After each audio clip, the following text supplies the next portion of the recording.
Num casebre de madeira, um velho se apoia à janela e olha, talvez, o entardecer. Atrás dele, atravessando o interior da pequena peça, onde uma luz parece brotar do espaço que ele habita, uma janela oposta se abre, deixando ver, muito próxima, a escuridão de uma floresta. Mais funda é a intimidade transparente do casebre. Oi, eu sou o Eduardo Vilar e essa é a Hora e a Vez da Poesia. Esse poema que eu li, ele está no livro Viagem Espera, do Paulo Neves. Esse autor, eu conheci ele através desse livro aqui, chama Antologia Comentada da Poesia Brasileira do Século XXI, organizado pelo Manuel da Costa Pinto. Esse livro aqui ele foi lançado bem no comecinho do século, foi lançado em 2006, mas ele foi um livro que me apresentou para vários autores que estavam publicando ali no final do século XX, né, nos últimos anos do século XX, e esse comecinho do século XXI. E eu tinha lido alguns poemas do Paulo Neves nesse livro, eu fiquei bem curioso, anotei ele para comprar, demorei uns anos e eu comprei esse livro na estante virtual. Esse livro, o Viagem Espera, ele é uma compilação de vários escritos do Paulo Neves com várias formas diferentes, né? Ele é um livro que é dividido em 3 partes grandes, né? A primeira se chama 40 Poemas, ele tem essa coisa bem organizadinha, né? São 40 poemas, um número redondo.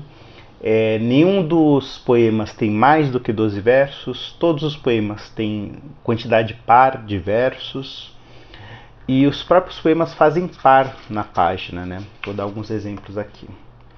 Você tem, por exemplo, esse poema que eu li, O Velho, do outro lado tem Um Jovem, então são poemas que dialogam.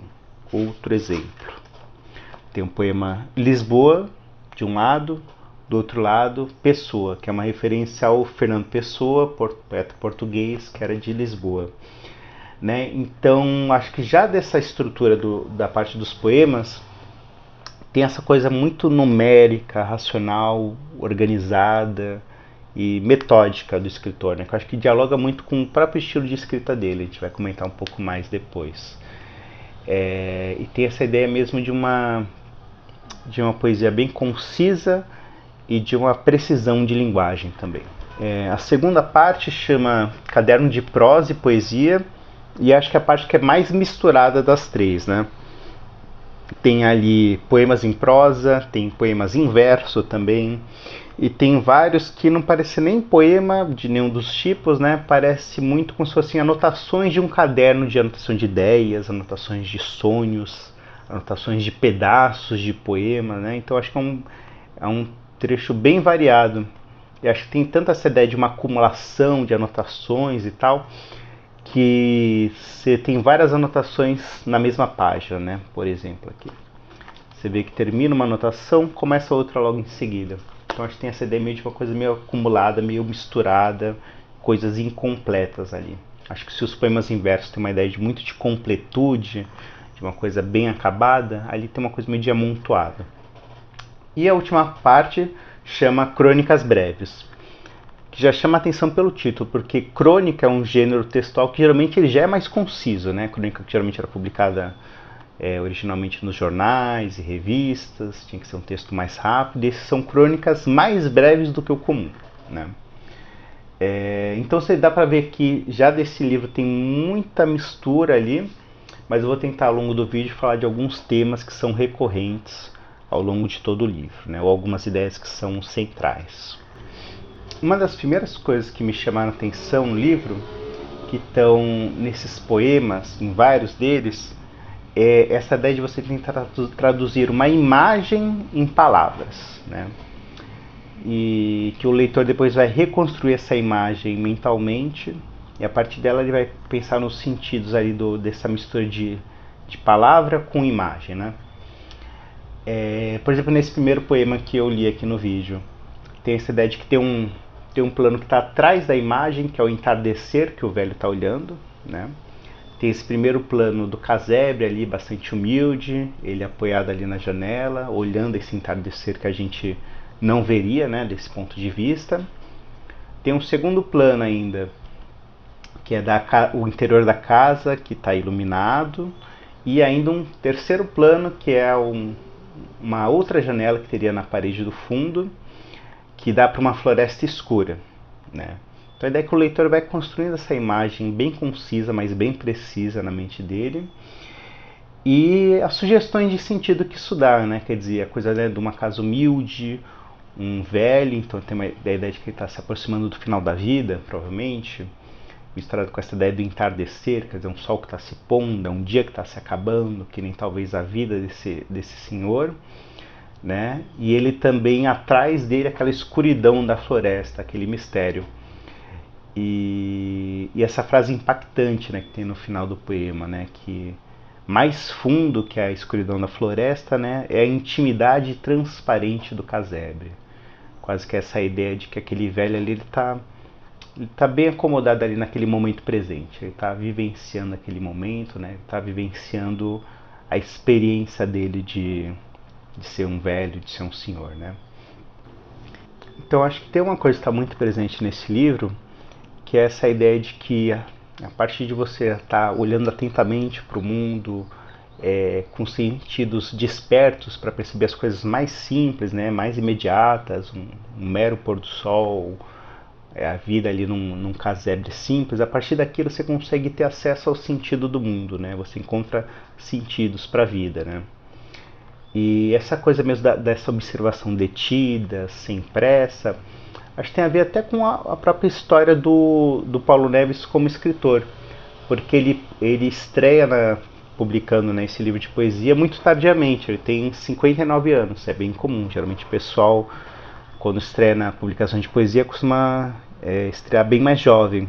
Então acho que tem um pouco até a sua sugestão disso, de que é um autor que não teve pressa para publicar, não teve pressa para escrever os seus poemas, dá sempre essa sensação de que ele pensou muito nesses poemas para até alcançar essa forma bem concisa, bem seca, quase objetiva dos poemas, né?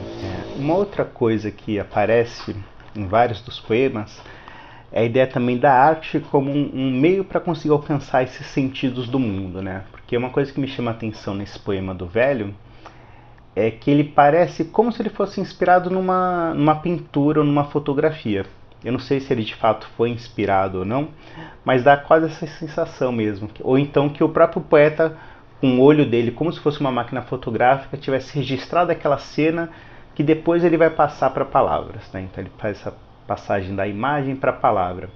Isso aparece em outros poemas de modo mais direto, com poemas que são inspirados em pinturas de pintores famosos, poemas inspirados em filmes, né? Tem um poema inspirado numa estátua também, que é outro tipo de arte. E eu separei um deles para ler aqui, que chama Estátua Grega.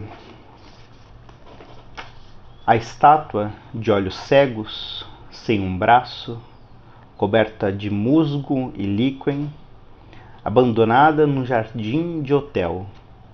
Nada, nem ornamento, nem lembrança do passado. Jaz ali, 2 vezes arruinada, presa no próprio estupor, mas segredando uma palavra pela boca entreaberta. Tem 2 coisas que eu gosto muito nesse poema. A primeira tem a ver com o primeiro poema.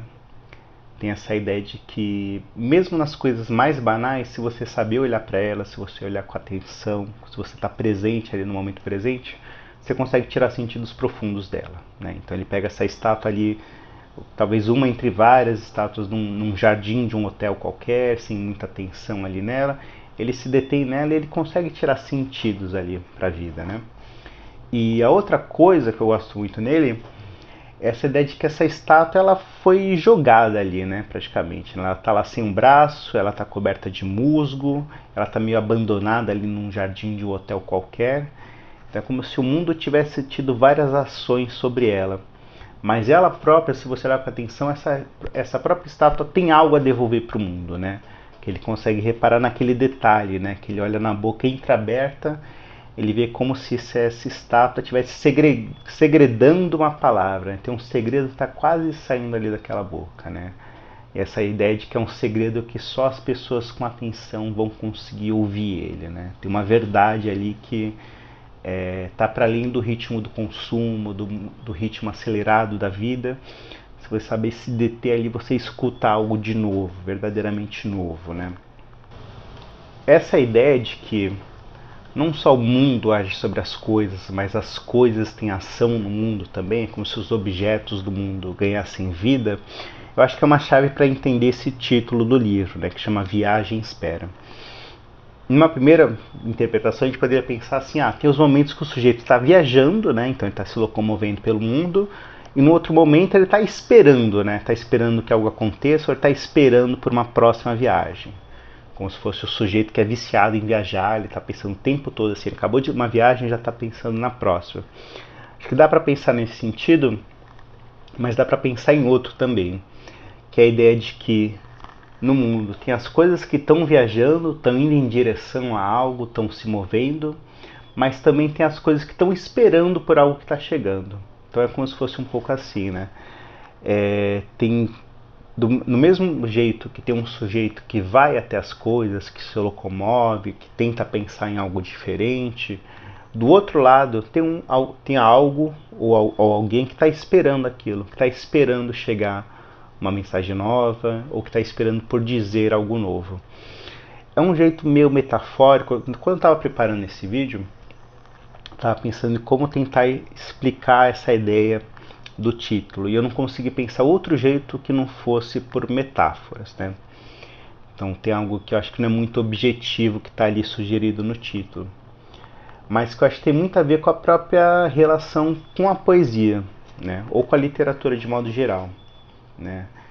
Porque às vezes é a gente que vai até o texto, né? Então a gente vai lá, lê o texto com atenção, tenta interpretar, reflete, analisa, tenta comparar pedaços do poema e tal para chegar num sentido.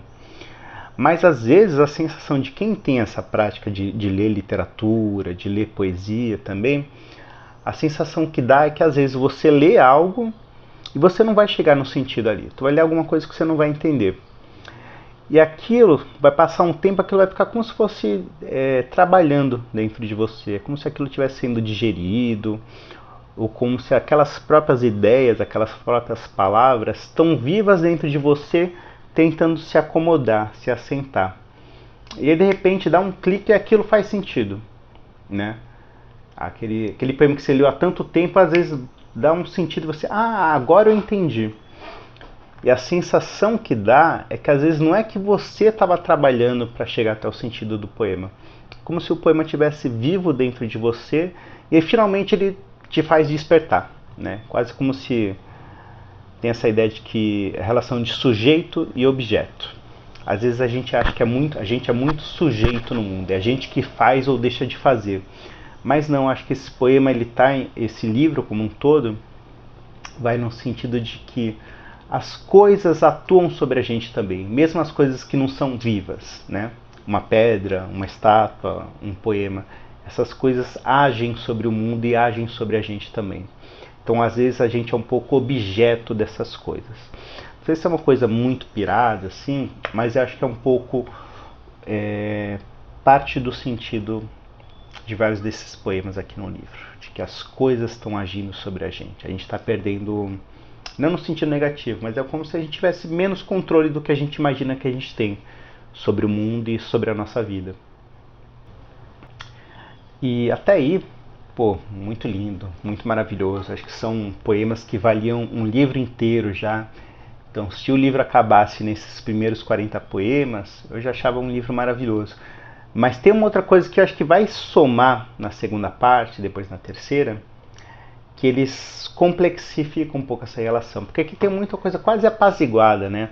O sujeito sensível, que tem tempo de olhar para o mundo atentamente, ele vai chegar num sentido profundo dessas coisas, né? As coisas têm um encontro ali, você encontra o sentido, tem algo de conexão. E aí na segunda parte do livro, em especial nesses poemas em prosa, começam a aparecer situações que têm a ver com conflito, em especial situações ligadas à desigualdade social brasileira, né? E aí essas situações fazem a gente repensar um pouco os poemas anteriores, né? E eu separei um trecho que eu acho que chamo de um poema em prosa, né? Curtinho, que não tem título. E ele fala assim: impotência diante da miséria, próxima ou distante, sobretudo a próxima, que parece ser a mais distante, porque pediria uma solução imediata que não existe ou que é irremediavelmente falsa. Ao garoto que pede um trocado para cuidar do carro, não há como dar ou negar espontaneamente. Ele sabe, e eu também, que não se trata realmente de um pedido. Se eu não lhe der o dinheiro, ele danificará o carro. Nenhum valor moral em jogo, apenas um mecanismo de interesse de parte a parte, guiado pela necessidade e a desconfiança. No entanto, sinto uma piedade real do garoto, assim como ele sente uma fome real, mas ambos estamos submetidos a um jogo que nos separa radicalmente, que só nos aproxima sob alguma forma de coação e de violência. Então esse trechinho bem curto e bem duro, né? Uma coisa que me chama a atenção lendo esse poema em prosa, logo depois de ler os poemas em verso, né? Alguns dos que eu li aqui, é que não tem encontro de fato, né? O que a gente tem aqui é menos um encontro que se harmoniza, mas é mais embate mesmo, né? Tem um desencontro ali entre os sujeitos, que um está do seu lado com a fome, o outro lado tem piedade, mas eles não conseguem equacionar isso, né? O único contato que eles vão ter ali é através de violência, e eles se sentem parte de um jogo maior, né? O jogo da desigualdade brasileira. E aqui uma outra coisa que chama muita atenção é a velocidade, né, desse poema. Se os outros poemas, apesar de serem bem curtos, dão uma ideia de uma depuração, de algo que foi muito bem trabalhado, que foi refletido, que alcançou uma forma relativamente perfeita ali da experiência, bem acabada no poema, aqui dá a impressão que aquilo vem quase como um impulso de uma vez. É um poema que parece que não tem muito bem um começo bem delimitado, não tem um fim muito delimitado. Você já está no meio ali daquele embate e você não tem para onde correr. E aí, usando esse poema para pensar os poemas anteriores, a ideia que dá é que essa experiência de você ter tempo para você cultivar a reflexão, o contato com as artes, com a natureza, no Brasil, numa sociedade desigual qualquer, isso é uma experiência de classe, né? Isso tem a ver com o que seria um direito, mas que não está acessível a todos, né? Então dá a impressão que na hora que esse sujeito sai desses lugares mais apaziguados, do jardim do hotel, de um lugar afastado, próximo da natureza, quando ele está no meio da cidade grande, onde as desigualdades estão gritantes, aí ele vai encontrar um ritmo de vida que não permite essa reflexão, esse contato, essa relação da viagem e da espera, né? E então ele um pouco faz a gente refletir sobre o que a gente acabou de ler nos poemas anteriores, né? Vira um impasse que está representado ali dentro do livro, né? Entre duas experiências de dois tipos de literatura também. E aí, pensando um pouco nesse impasse, né, nessa situação um pouco sem saída, eu pensei em como dar um encaminhamento para isso, dar algum tipo de conclusão. E aí eu pensei lendo um outro fragmento que está nessa parte, e foi curioso, eu lia ele justamente na hora que estava passando na TV, que um candidato da extrema-direita tinha ganhado uma eleição importante aqui no Brasil, agora em 2024. E achei que as duas coisas me ajudaram a pensar o poema de um jeito mais criativo, né? E aí é de novo um poema em prosa, né? Ou um fragmento de anotação. Começa a gostar da demora no plano deste caderno. A demora do futuro, do que não tem conserto, mas sempre terá, do que sempre sai de um jeito que não se esperava. Começo a ter paciência com meus próprios demônios. Aos poucos, desconfiados, eles vêm comer na minha mão. Aprendem a ser gentis, a saber as horas. paciência deve ser uma das poucas coisas que não se fabricam no inferno. Mesmo a obsessão perfeccionista, temperada com paciência, deixa de ser aflitiva. Torna-se um lavor sem finalidade, a lavoura para estar apenas em dia com a fome. E eu achei significativo, em outros textos, mas nesse também, essa ideia de uma paciência com os próprios demônios, que você começa a se acostumar com eles e com esses erros que nunca se consertam, né? Eu fiquei associando isso com uma coisa da classe intelectual e da cultura da década de 2000, que o panorama era um pouco esse, né? Você tinha investimentos na cultura que fortaleceram a cultura no Brasil. Você tinha, num governo de esquerda progressista, uma pequena melhora das condições de vida, né? Você tinha uma melhora muito significativa, que era as pessoas saírem da miséria para entrarem na pobreza, né? Para o Brasil, que tinha um problema grave de fome, as pessoas passarem a comer, pode parecer pouco, mas é muito significativo. Mas convivia com isso a persistência dos problemas estruturais da desigualdade brasileira, que aparece no livro, né? Quer dizer, não tem talvez ali nenhuma cena de alguém passando fome nos outros poemas, mas tem a desigualdade muito forte, né? E essa sensação de que o Brasil era o país do futuro, o futuro que nunca chega. Quase como se fosse uma situação que aquela situação vai ser estável durante muito, muito tempo, infinitamente, né? Mas o que acontece na década seguinte e que pega, de modo geral, a classe intelectual, cultural bem desprevenida, é uma mudança radical no cenário brasileiro, né? E isso tem a ver depois com a ascensão da extrema-direita, né? É um espaço de tempo relativamente curto, né? De uma década para outra, para mudanças tão grandes, mas eu acho que ela mostra um pouco de como a classe intelectual foi cega de ver essas transformações acontecendo, né? Eu sempre lembro de como é que, para muita gente, teve que esperar chegar no segundo turno da eleição de 2018 para perceber que a extrema-direita estava organizada no Brasil, né? E a impressão que dá, lendo meio alegoricamente, né, quer dizer, esses poemas não estão falando diretamente disso, mas olhando para trás, né, pensando no histórico que teve desde 2006, da publicação desse livro, para 2024, é uma sensação mesmo de que a gente, classe intelectual, a galera da literatura, não percebeu o que estava se organizando no país, né? Então, de certo modo, ler esses poemas mostram de como é que parte da intelectualidade não estava afinada com as mudanças que estavam prestes a acontecer no país, né? Principalmente com as mudanças a partir de 2013, 2014, o golpe de 2016 e a eleição presidencial de 2018, né? E isso que eu estou falando não é uma crítica super nova, inovadora, isso daí já foi dito de muitos modos, né? Mas eu acho que serve para pensar também como é que a poesia pode servir para isso também.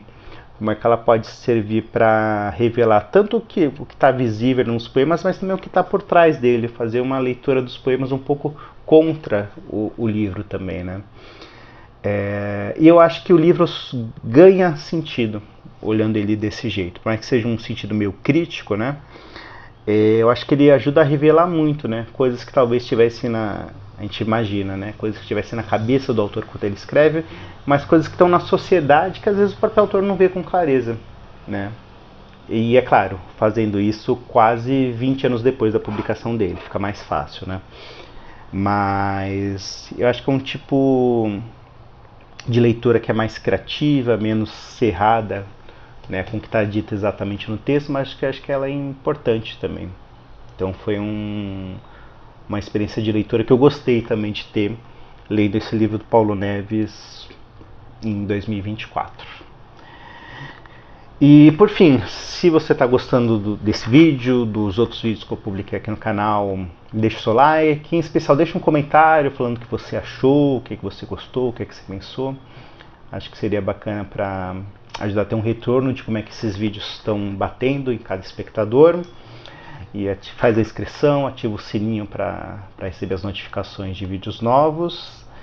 E ainda que a leitura às vezes pode ser incômoda, difícil, crítica, ainda assim eu espero que ela seja uma boa leitura a todos.